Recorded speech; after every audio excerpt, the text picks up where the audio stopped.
nós tudo não sabe uma área de medicina, farmacêutico, é negócio, pronto. Mas de Cabo Verde, essa chucharia. Pô, botar Cabo Verde. Então ele no hospital Agostinho Neto lá.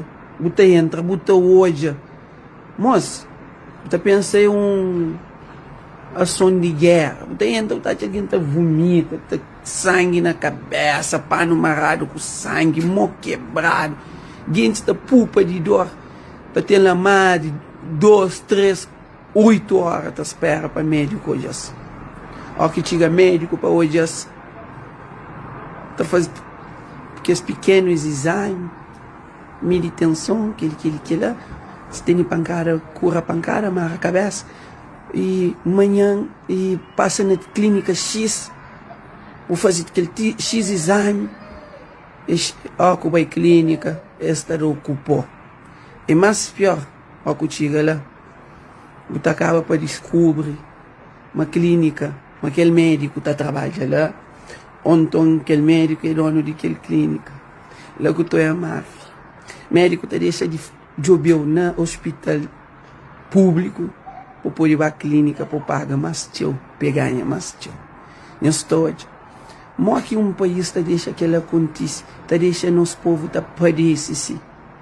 Você entende? Já está bom. Poxa, ninguém quer fazer nada, ninguém quer fazer nada.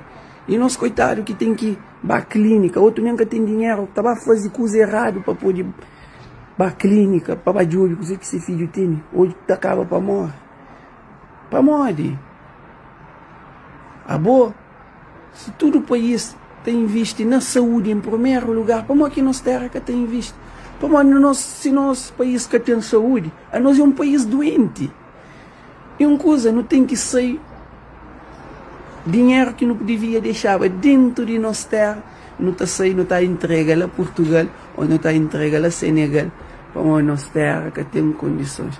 Porra, nós governos, nós investimos na nossa saúde também, investimos no nosso povo. Porra, minha tem 40 anos, 43 anos. Aquele hospital, aquela história aqui, um obediência de menino que insiste, que tu hoje não torna assiste de fosquimento de Cabo Verde. Na moda. Uma vergonha. 50 anos de independência, a mim tem 43. O hospital continua aquele mês. Está na hora.